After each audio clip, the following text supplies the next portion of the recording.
Hello, so this is my interview for my semester paper project on my Discourse community, which is artists or specifically painters. So for my interview, I'm going to interview my mom. This is Maggie Barnes. She's a painter. She's painted 20 years? Almost 20 18, years? I think. Okay. So, and she sells her artwork. She has a studio, and she's very talented. So I thought that she would be the perfect person to interview to talk about some of the discourse, specifically revolving around art and money, especially when artists need to create art to do things like pay their bills. So I guess my first question that I have is, what is an artist's relationship with money, and how do you think that affects creative process? All right. First, I want to say thank you for having Welcome. me. Hello, whoever is out there listening. Can you ask the question again? I just wanted to say hi. So, what is an artist's relationship with money, and how does that affect creative process? That is a loaded question. I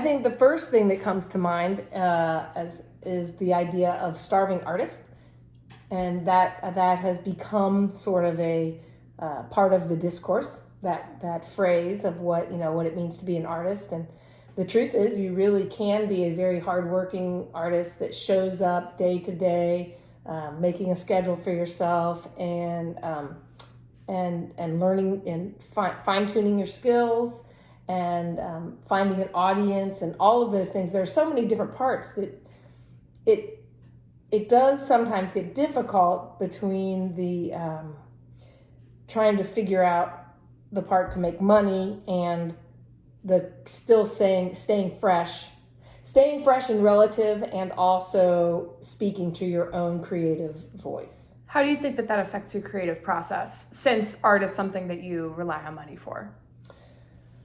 Or rely on for money? Yeah, so that's good. I think that, well, first of all, I'll just give you an example. That's probably the easiest way to explain. So in my studio, we have regular art walks, and people come through, sometimes on a monthly basis, sometimes on a quarterly basis. It just depends on what's going on that year. It's been different during COVID. Sure. But and so I have, in some pieces, I have big pieces of art that I might sell, and those are at a certain price point, let's say. Sure. And then I have a wall of rent makers, is what I call them. And they're smaller pieces. Some of them are sketches. Some of them are things from, I always am trying to figure out some way to balance out, not putting my big work on sale, or being true to my collectors who have spent, a certain amount of money for work. Sure. But still allowing other people to take home a bit of the art. Yeah. And so sometimes it's by size, sometimes it's by sketch. And so I tried to set up, I'm sure I didn't answer your question, but I try to set up a way to meet different price points. Sure. And so how does that affect my creativity is that even when I'm saying those words, like certain price points and things like that, it almost feels icky to me. Like, I think I try to think of myself as two different people, like the artist, Maggie Barnes, and the business person, sure, Maggie Barnes. The artist part really just wants to make art. Okay. Well, that actually leads pretty well into my next question, which is, how do you balance being a creative and being an entrepreneur when it comes to producing art? Sometimes well and sometimes not so well. Sure. It's hard. I know that when I first started out, I tried doing it schedule-wise. So I would say, like, on Thursdays, I would do all things business. Sure. I would have I actually kept a calendar where I would have a monthly check-in for, I don't remember what day it was, like the second Thursday of the third week of the month or whatever. Okay. I put it on all the months that I would go in, and that would be a website day to try and keep my website updated and all of that. And then But it does affect you creatively. I think what I do is I try to get all my things done, like all those and if I know that I have that structure in the on a calendar, so that I know that I will get that done, it allows me the ability to be more creative. It allows me to not think, so that when I'm creating and painting and maybe doing a series or thinking about the creative aspect of it. But then one of the problems becomes, there are certain things that are more saleable, right? So you have like I have one of the things that I paint a lot of are sunflowers, and I didn't really do that for any reason other than that's just kind of what came out, and then I did a series of them, and they sell like that. And so there's part of, then that's great. I mean, so there's that pressure of, do you want to paint something that is, how true to my artistic vision is that? Right. Or am I just painting to make money? Mm-hmm.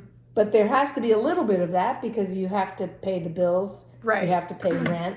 And then if you set something up in order to be able to do that, it gives you the ability to then do larger things like exhibits. Long term. So along those lines, then where and how do you draw that line of being creative to pay bills versus being true to your creative vision? It's honestly, I would say it's really I don't draw that line very well. I go in and out of phases where I do it pretty well. Luckily, I have systems set up so that it works, and I'm part of, this is really important. Like, I'm part of an artist community. So a little bit like what you're talking about with the Discourse community. Sure. Being in a studio that it's not in my house, but it's in a warehouse of artists. Sure. And then, and also then creating with them a venue that's comfortable and where people from the outside world come in, and people having their open studio nights and things like that. Gotcha. So sometimes when people, like artists, put their art into galleries, the galleries can get up to like 50% of the profits that they make selling on their paintings. What do you think about that, capitalizing on that creativity? I'm one of those people that thinks this is where it flips the other way. Like for me, I don't mind as long as, goes both ways. I don't mind galleries. I think galleries earn their money because they have the patrons. They're sending out they have the nuts and bolts places where they can have parties, and they send out all of the invitations to people, and they have new collectors that maybe I wouldn't otherwise have access to. Sure. I think they earn their money for sure. So do you think that it's fair that sometimes they can capitalize on people's creativity and take up to 50% of a profit? It depends. I think where's the moral line there, do you think? So here's where I think it is difficult, is that with artists, or with painters, or I'm sure sculptors, or that as long as I'm allowed to sell my paintings for what I want to in my studio, as long as they are just adding a certain percentage to that, so that I don't have to try to sell at my studio, like when we have open house, an art walk or an open house, to have that price set by the gallery. Sure. And some galleries do that. They'll say you need to sell, similar pieces of the similar size, or at the price that we're building on here. Okay. So it's all kind of negotiable, I guess, but it's hard because, again, like, I don't want to only paint sunflowers. Yeah. Right? Because then I get kind of stuck, and, what am I doing this for? Am I doing it to make a living, or am I doing it because it's something I feel driven to do and a life's purpose? Right. And the other thing is, that is a really good thing, is that I personally often use mine for philanthropic things. So and some people find it, artists get asked a lot to donate work for fundraisers. And some people are not, it's like, we get asked a lot for it. Yeah. But it doesn't bother me because to me, I especially if it's some fundraiser for something that I feel great about, I'm happy to, I'm not going to write a check for $2,000, but if I can make a painting and then have somebody else write a check for $2,000, that's awesome. Why wouldn't I do it? And so I also use my best work instead of just like something that hasn't sold. All right. And that's that. And I think that would be an interesting thing to look at. Like not all artists feel that way, but to me that's good. You know, if it's going to be out in front of a whole group of people, to be able to have my best work out there, that's paid advertising. I mean, it's advertising for me. Why would I put something that hadn't sold? I would rather put some of my best work there to do it. But people feel differently about it because they, feel like they shouldn't have to give away their work or they. So I don't know. Money and art, it's complicated. Yeah, it is complicated. It has a complicated relationship. So on the subject of art and morality and capitalizing on creativity, there was a Van Gogh painting that sold a few months ago for over $70 million.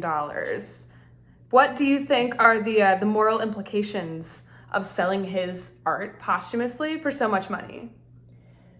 I could argue either side of this coin. On one hand,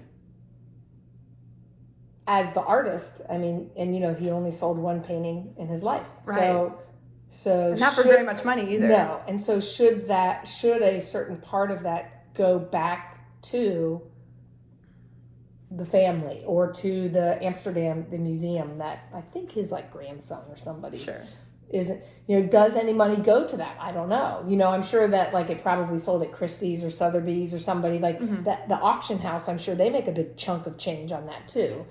Do you think it's morally incorrect to monetize and capitalize off of someone's art after they've died? On the other hand, no, not. I mean, wow, how cool is it that somebody? I mean, what else do you know of that sells for that amount? Like art moves people in a way that probably the only thing close to it would be music, right? But you can't really. But there's an item, and a print of a painting is not the same as the painting, right? Yeah. I mean, well, what do you think about the people who maybe just have a lot of money and they say, "Oh, I have a piece of art that's Van Gogh's," not because they're interested in the actual art, but just in the material item of having an original Van Gogh painting? Well, the question becomes then, where is in the value? Money value, where does it lie in the art? Having it as part of the public discourse, or should it be part of only privately owned? Right. There are people that then loan the paintings, say some of them a permanent display at say Cincinnati Art Museum, or there might be some that own them, and then when there's an art exhibit coming up, there is John Dewey, who made the Dewey Decimal System, who wrote, I don't remember which way he argued on this, but that it was talking about the idea of should art be art with a capital A, and so therefore in these buildings, or should it be out in people's houses? I mean, you could argue, so you could look at it both ways. I don't know, and it's usually passed through several people's hands before it gets to wherever. A whole nother, something while you're looking at this kind of stuff this semester, you might think about, I can't remember what their name was, but there was a movie made, The Rape of Europa, which is about the returning of, and the paintings that were stolen by Hitler and his henchmen, and then eventually how they finally got the return of those, and how they hid some of them, and all. It's a fascinating. And if you think about if you really want to see the value of art and money and all of that, and how it's do you really think that it's people actually valuing the art itself, or valuing it because it comes with a hefty price tag? I don't know. I think in that case, I mean, when France was about to go down, and and the Louvre was getting ready to be, they started taking these things to high. I mean, and that wasn't about because they were worth money. I mean, they were risking their lives and they didn't want them to be lost to us. Sure. So my point is, I think there's always, like the balance of, it's all about balance, and all of this is about, like, how do you balance value and being creative? And as an artist, how do you, like, my paintings probably will not sell for $70 million. I love doing what I do. And in order to do what I do, I, put my things up for sale, and Sure. people go home with them. And But the moral implications behind that would be a little bit different if you had passed away. Right. If something had happened and you stopped making art. Like how when musicians stop making music, their albums seem to do so much better because people get excited that there's nothing more. Right. And artwork's because it's such a personal item. I mean, it can't be remade. It can't be remanufactured. Not the same anyway. Exactly. And so in that sense, the art, there is some value, and the reason there's value also is because of the artist's voice, not because they can paint a really good sunflower, but this is an earlier period and a later period and a later period, and the only way you get there is by pushing the edges. Yeah. And generally speaking, when you're pushing the edges, my experience has been, when you push the edges, you are doing things that you have no idea if they're going to sell. Sure. So it's exciting. It's kind of exciting. And when you see a piece that you've worked on and you go, yeah, I really like this. This is really good. Then you want to share it with other people. And so to be objective about your own work, I think, is the other part of the value and the money thing. Yeah. And I feel like if I can farm out the business end to somebody, for me, I would rather talk philosophically about the meaning of art and what about when, Van Gogh sells for that amount, because all of that, it all is still about, like, why do we paint? As human beings, why do we feel the need to express ourselves that way? And there's a lot of philosophical stuff that is wound up in that. And yet, here, I'll throw this out too, when you're looking at the value and money and the relationship of money with art, it's, usually one of the first things that is cut from a school program. That's true. So if it is really that valuable, what does that, like, why doesn't it carry the value in the meaty stages of living artists who are making a living? And you can make a living. When we started, we talked about, like, if you're willing to show up and do the work and do certain things, and people are willing to pay money for art. But if it's so important to the human, it's an interesting disconnect, actually, between understanding why we as humans, how can we, when we see a piece of art, what is it that stirs us or moves us? Sure. And why is that important, and how do you put a price tag on that? Right. Yeah. Right. I don't know. And it's not something you can, like a diamond necklace would be expensive, but in a different way than, like, an original Van Gogh painting would be expensive. Right. And what's interesting is that those diamonds have a certain amount of money, it's worth, but if a jeweler puts it together as a piece of art, it has even more value. Yeah. Right? So, that's a good point. Like those separate diamonds, it's not the sum of its parts. It's the sum of its parts plus the labor and the attention that goes into creating it as a necklace. And that magic, that's something that makes it. And, here's another interesting thing to look at in the relationship between artists and money. Like, when I donate a piece to such and such, Cincinnati Nature Center or something, and let's say it sells for $800, and then I don't get a tax write-off of $800, even though the value of my art, whether I sold it for myself or whether, because you put a price of the value after you've sold work, how much you have a general value for it, which I pay taxes on, right? That amount, whatever the sales tax, quarterly. And then if but as a write-off, I don't get that $700 as a write-off. I get the parts, right? So how much did the paint cost? How much did the canvas cost? Sure. That's it. But that's not that much money in comparison. Right, with how much it is. And so where is the value on that? And so who's counting? Who's making the value? Who's deciding these Like, values? not only is art itself subjective, but everything revolving around art is subjective. Yeah, very much so. All right. Well, that is all the questions that I had. Okay. Thank you so much for answering my questions Absolutely. and giving your perspective as an artist. Yes, anytime. I'm excited to work on this Uh, project. yeah. Thank you. Bye.